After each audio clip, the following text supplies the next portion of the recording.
Hey, what's up, Patriots? Welcome back to my YouTube channel. Since yesterday was Valentine's Day, I wanted to create a Valentine's Day video for you guys. So I asked some veteran couples and veterans and their spouses some questions about the military and how it has affected their marriage. It's set up a little bit different than my usual interviews. I'm actually behind the camera instead of interviewing them in front of the camera this time, and I really hope you guys like it.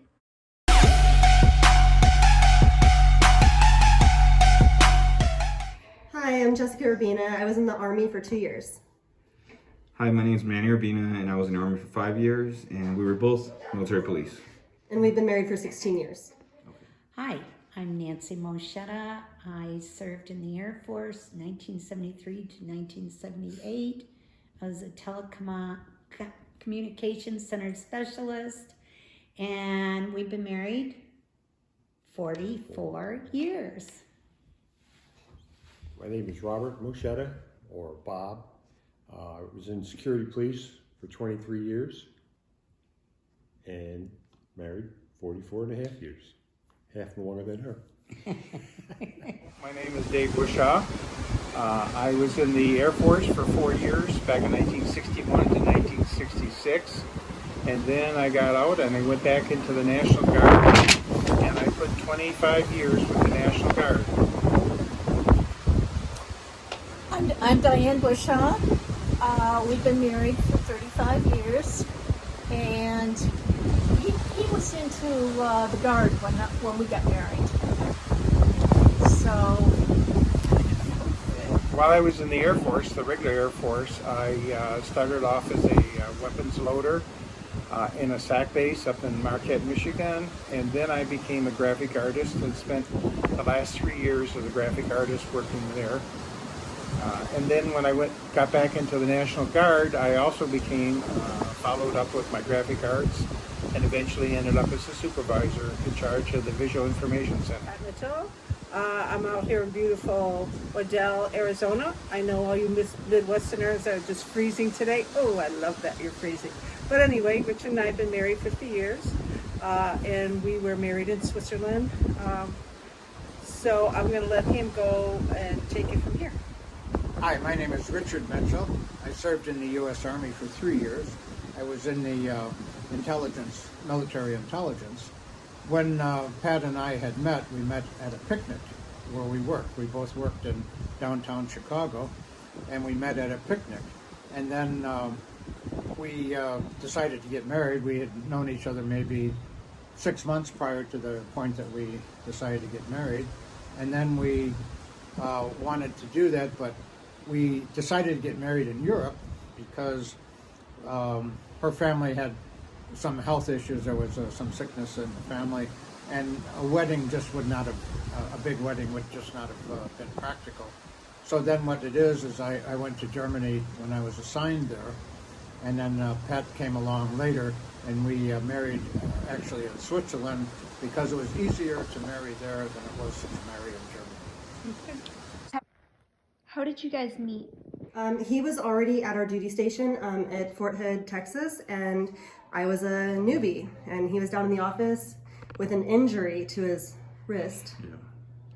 And I didn't have a vehicle, so he got assigned to driving me to my errands. Interesting. We were up at Great Falls, Montana, and I love bowling, so I bowl all the time. And during the summer, they had 9 games for $3, like $1 for every 3 games. So I was over there one Sunday bowling By himself. By myself. 27, 28 lanes, nobody in there at all. And in come these 2 women. And the guy at the behind the desk puts them in the alley right next to me. We're sharing the table. Sharing the table. And I'm just finishing up my last of 9 games, and they're just starting, her and her friend Annie. And I'm not thinking anything of it. So I finished up, turned my paperwork in and everything, and went over and had it was a grilled cheese sandwich, French fries, and soda. I'm sitting there looking, At the back. The back. Yeah, in the kitchen area, the snack area. And I'm looking over there, I'm looking over there, college kids, I'm not going to go waste my time with them. Well, come to find out, the next... Wait a minute, I have to embellish on this little portion. Annie was from Kentucky. Annie had just arrived to Maelstrom Air Force Base, Great Falls, Montana, and I was going to show her the base. So Annie and I went to the bowling alley, and I don't bowl. And where did they put us? Next to this guy. And I remember looking over at his sheet, 9 games. He has nothing to do with his life. No. I was like, wow. And he gets up and leaves. But he's sitting back there staring at us. There's nobody else in the entire bowling alley on a Sunday afternoon except him, Annie, and me. And then the next day was a day shift for me on Monday. And I was in my blues. Right. And I worked in the training section, security police training section, and we used to, almost always used to go off base to lunch. This one particular day, I don't know, we had something probably coming up real quick, so we were going to make a quick run to the on-base chow hall. And lo and behold, here's this wonderful woman sitting there eating, and I'm going, in my mind I'm going, that's the one that was the bowling guy. She's not a dependent girl going back to college. She's a military member. So I'm over here like this, trying to see the name tag. I think he's staring at my chest because most of the guys did. And he's trying to read my name tag because he worked in the security police office, and I had to have a security badge. And guess who gave those out? The security police people. So he could look up my last name and learn everything about me. Now, so that Sunday we were in the chow hall, or Sunday we were in the bowling alley. Monday, he's in the chow hall staring at me, and I'm really getting angry. I'm so sick of men coming on to me, you know, and this guy's looking, and he's looking, and I'm like, what is your problem? So that's Monday. Friday. Well, wait a minute. So I get the name, then I go back and I find out where she works in the blockhouse. I found her name, her rank, all this stuff. Let me add, then Friday, us 5 girls get together in 2 cars. We go out. It's payday, August 15th, 1975. And 3 of them want to go back to the dorm. Annie and I want to go play. We want to go dancing. And at the time, there were disco balls and disco dancing. So Annie and I go to one place. Oh, Karen Garrett lends us her car, her Pinto. And we go to one bar, and then where did we go? Black Angus. And they had a stainless steel dance floor with a glitter ball. And he sees us walk in. I couldn't believe she walked in. And you said to your friend and his wife, that's the girl I'm going to marry. And I don't know what made me say that.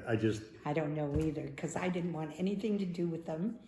And he kept asking me to dance. One other guy asked me to dance. He was fresh out of basic ed, still had no hair, and his arm was in a sling, and he couldn't dance. Robert couldn't dance either. Oh, right. I was terrible dancer. But when he asked me to dance after the music was over, he said, "Thank you very much."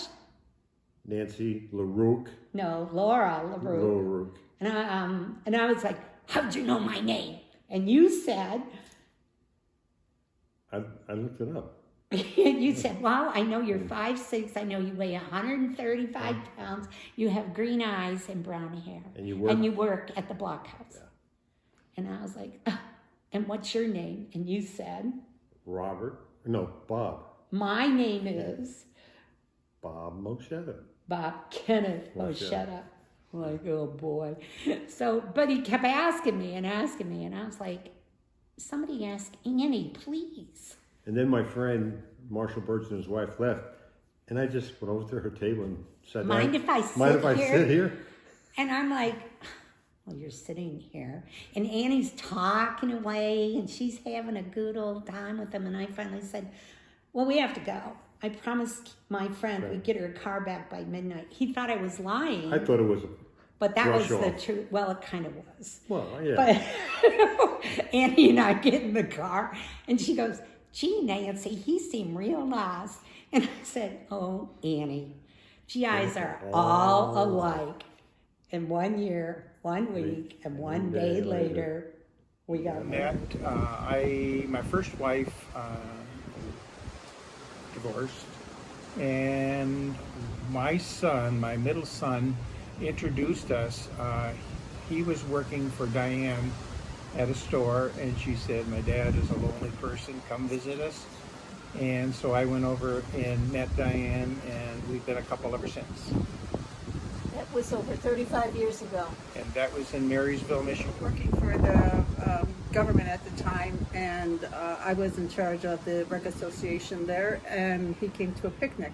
And one of the first things he told me, he was with his mother, he brought his mother to the picnic, which was fine, it was a family picnic. And he says, oh, I'm here with my mom. And I thought to myself, oh my Lord, at his age, he's here with his mom.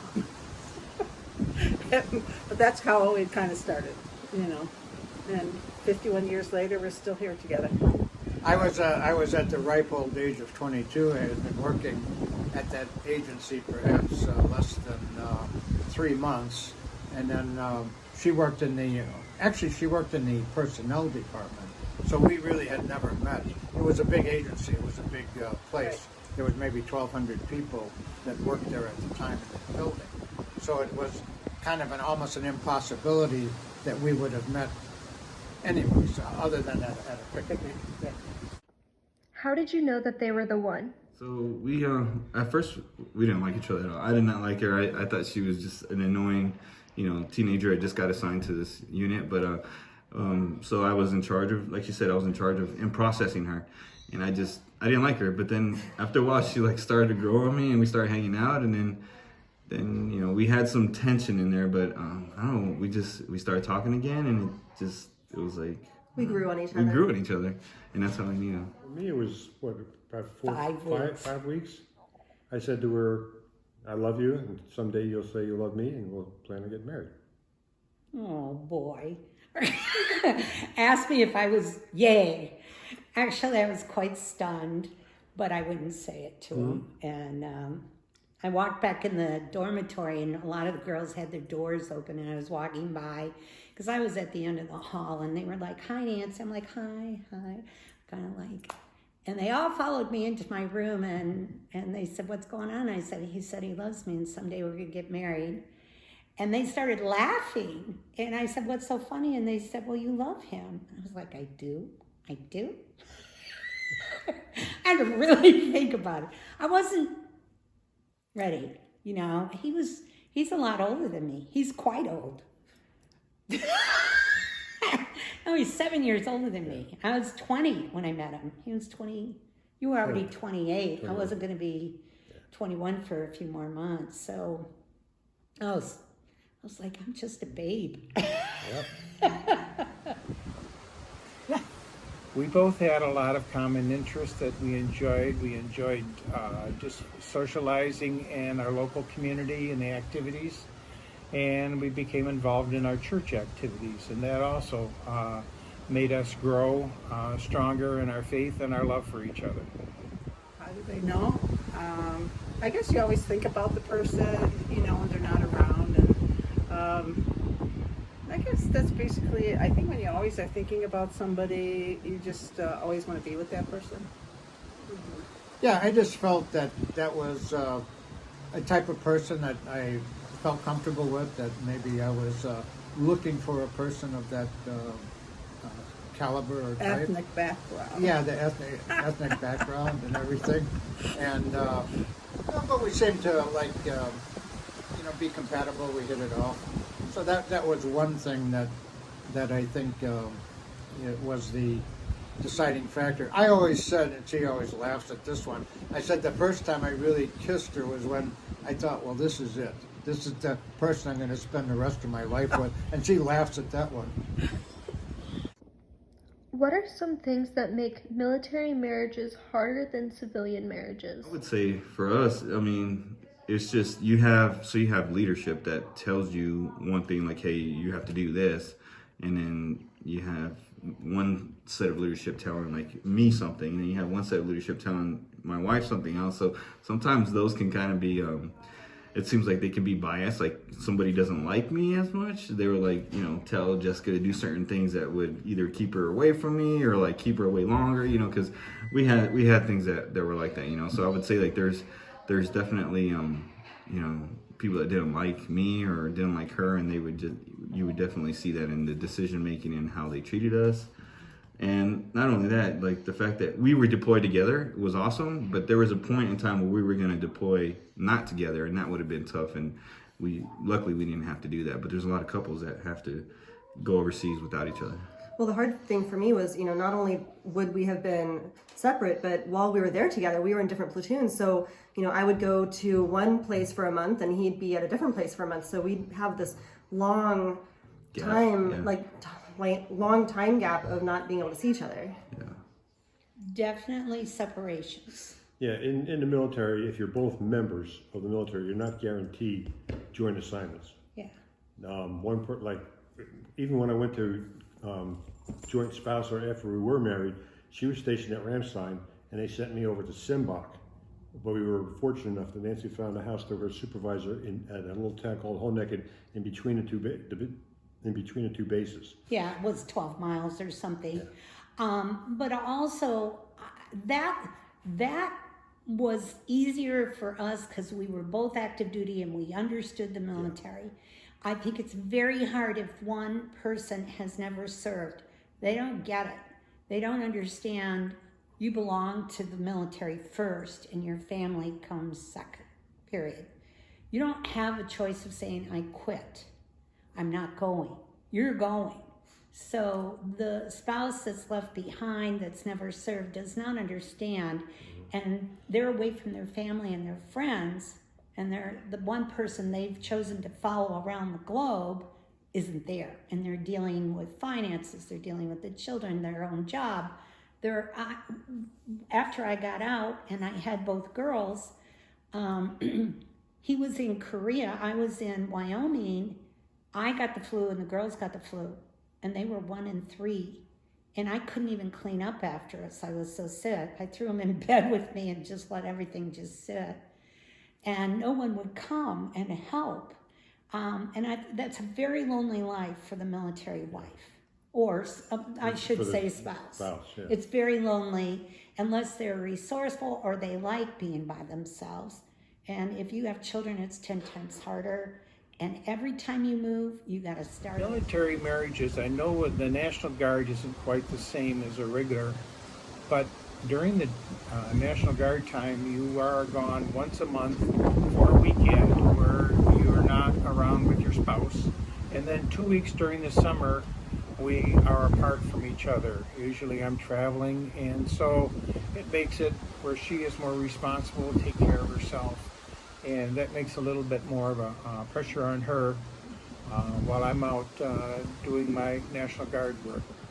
I think in the regular Air Force or any of the other branches, being deployed overseas where you're away for a year or two, it becomes very hard because the wife then is responsible of taking care of everything in the family. And when the spouse comes back home, it becomes difficult coming back into that situation. So, yes. I don't know if I can really answer that because when I went over to Europe, I was single, of course, and then we got married in Switzerland. So the marriage was, as soon as we were in the military. That was my first experience, military and marriage. So I can never say it was really bad because I worked for the federal government before that. So I was kind of used to the routines, and then I got a job in Europe with the government too. So it was, for me, it worked out very well. Mm-hmm. Yeah, it wasn't that I was doing any kind of hardship duty. It was more like we both worked in offices. Right. That's really what it was. And it was like not that much different from what we were doing in Chicago at the time. We both worked in an office. We both had almost the same hours because we actually would drive to work. We could drive to work together when we were in Frankfurt. And we could go to work together, come home together, except when I had to go out of town for business. Mm-hmm. What was the longest time that you were separated from each other due to military work or travel? Probably longer than that. Yeah, it was probably a couple months. When you went to Mosul, it was for a while. Yeah. Yeah, probably 2 months, maybe 2 months. Yeah, I'd say 2 months. Yeah, I think that 10 months. 10 months. Yeah. Yeah, it was March through September infantry officer basic to course Georgia. To Georgia, and then right away after that, like a couple of weeks later, I was in Korea. Yeah, he came home for 3 weeks, and I didn't see him again until March. Yeah. That was super hard. Usually it's the 2-week summer camp for me. When I was gone, that would be the longest that we were actually separated from each other. I would almost say it was when we came back from Europe to the United States. We were maybe separated like 3 days because we couldn't fly together because you had to be command sponsored, they call it, meaning that you had to have be like more like a career military to be command sponsored. So we were not command sponsored. They would only pay for my trip home, not her trip. So she had to actually pay for her trip home. And she went to New York. She flew to New York first, and that's where we met up because I had a car in Europe. It was an American-made car, and they would ship that home at no charge. But I had to pick it up in Bayonne, New Jersey, which is just south of New York City. What's your favorite military memory that you guys did together? I remember always eating at the shawarma shop, watching Egyptian music videos. Yeah, so in the camp in Iraq, they had this shop that made food. It was shawarmas, and we would sit down and eat it, and then we'd watch Egyptian or like Arabic music videos, and we'd sit there and watch it. And there was one artist you liked, was it Ruby? Ruby. Yeah, and then if not that, we'd go and eat ice cream, and same thing, they'd have these music videos in Arabic, and we'd just sit there and listen to it and just like shake our head a little, you know. And then I think we got to spend Christmas together that year as well. Yeah, we were in Iraq for Christmas. Yeah. But not Thanksgiving. No. Just Christmas, Yeah. which was fun. Marching? I thought bowling initially, and then over in Germany, Volksmarching. We would go on Volksmarches and they'd give you a plate or a medal or a walking stick. Yeah. After you walked either a 5K or a 10K, and it would take you through villages and up through the Mountains. not so much the mountains, Well, the foothills of the foothills. mountains, and it took us all over Germany to go on these Volksmarches. Yeah. It cost like 10 Deutschmark, and now it's probably 50 Deutschmark, but that was fun, and we went to different castles. Oh yeah, after she got out of the service and went back to the States to separate, and then came back to Germany, that whole summer, I was like 11 or 12 weeks, went to a different castle and a different vineyard every weekend. Every On Saturday the Rhine and River. every Sunday. Yeah, every Saturday and Sunday on the Rhine River. That was Actually, we got married, and When? July 26, 1985, and it just so happened that the following weekend was my 2-week training camp up in Alpena, Michigan. So needless to say, we were separated right away, but Diane came up to visit me with her mother and her son, and we had our honeymoon up there, and it was a very enjoyable weekend together, and that was probably a very important highlight to us. Traveling. Yeah, I mean, traveling. getting married in Switzerland was an experience. You have these huge books that are, I don't know, ancient, really. And everyone, you have to sign into this. And I mean, I think that was an Yeah, that was unusual, interesting. interesting experience. Yeah. Well, when we flew home separately, she was going to stay in New York until I got there. So it was maybe a day or two before I got to Fort Dix, New Jersey. And they lost her. The hotel lost her. And we didn't know where she was. And her mother was just about panicked. Because I called up the hotel and I said I wanted to speak to her. And they said, well, she checked out. And I said, well, what do you mean she checked out? And they said, well, she's not here anymore. And I said, no, she has to be there. And so then I said, well, I know she's there. I drove to that hotel. And, you know, I asked again. downtown New And York. they said that she's not here. And I thought to myself, well, the next thing I'm going to do is I'm going to ask to call the police. I mean, that was the very next thing. And then somebody said, you know, I explained the situation that she was here a couple of days beforehand. Then she had to get a larger room because I was going to be there. You know, because that's how, in those days. So then I that's- checked out and Yeah, then he rechecked checked out in. and checked back and in. they never put the new Registration. in with the old one. So I had explained Yeah. to them what it was, and then somebody there in the back on the desk said, "Oh, let me go check the registrations, the new registrations." And they found me. And they found her.